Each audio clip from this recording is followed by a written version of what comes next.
ஆமாம். நீங்கள் என்னென்னா இங்கே யாருமே இங்கேயே இப்போ இங்கே சென்னை எடுத்துக்கோங்களேன், எல்லாம் அங்கேருந்து கிளம்பி வந்தவங்க. ஆமாம்.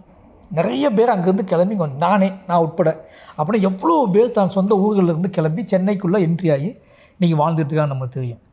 இப்படி இங்கே வந்து அவங்க என்ன வேலை பார்ப்பாங்கன்னா, இங்கே ஏதாவது வேலை பார்த்துட்டு இருப்பாங்க. அது இது இந்த மாதிரி என்ன இந்த டெலிவரி பாய் வேலையாக இருக்கலாம், மடிஞ்சு உடஞ்சி கூட. ஆமாம், டெலிவரி பாய் வேலையாக இருக்கலாம், இது வந்து ஜவுளி கடையில் வேலை பார்க்கலாம். ஆனால் அங்கே போய் இங்கே அதிகாரத்தை அனுபவிச்சிருக்கே மாட்டான்ல.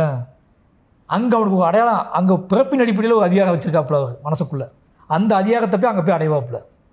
இங்கே ஒரு மாதத்துக்கு ஒரு 10,000 ரூபாய் சம்பளம் வச்சுக்கோங்களேன், அதை சேவ் பண்ணிச்சுட்டு இங்கே தான் வேலை பார்த்து இந்த வாழ்க்கையை அப்படியே மறந்துட்டு இங்கே ஒரு ரகசிய வாழ்க்கை வாழ்ந்துட்டு அப்படியே அங்கே போய் பயங்கரமாக ஒரு வேஷ்டியை கட்டிக்கிட்டு ஒரு போஸ்டரை ஒட்டிட்டு ஒரு கெத்து காட்டுறது. அவங்க நல்லா தெரியும் இவங்களுக்குலாம் நம்ம மேலே அப்படின்னு சொல்லி ஒரு வாழ்க்கையை வாழ்கிறது.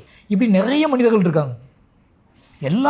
நிறைய பேர். எனக்கு ஆச்சரியமே அதுதான். நம்ம நினைப்போம் எங்கேயாவது இப்போ நமக்கு வந்து மனசு கஷ்டமாக இருக்குது அப்படின்னா நீங்கள் என்ன பண்ணுவீங்க, எங்கேயாவது அவுட்டோர் போவீங்க, குழந்தைங்க குடும்பத்தோட டூர் போவீங்க. ஆனால் அவங்களாம் எப்படி இருப்பாங்க தெரியுமா, கிளம்பி கோயில் கொடைக்கு போகிறது, திருவிழாவுக்கு போகிறது, அங்கே போய் அங்கே பாவம் போல வாழ்ந்துட்டு இருப்பான்ல அவனை போய் டிஸ்டர்ப் பண்ணுறது, அவன் முன்னாடி போய் வேட்டு போடுறது, அவன் முன்னாடி போய் வேட்டியை மடித்து கட்டுறது. இந்த லைஃப் ஸ்டைலில் வந்து இந்த முரணை வந்து கலையாமலே வச்சுக்கிறது இருக்குல்ல,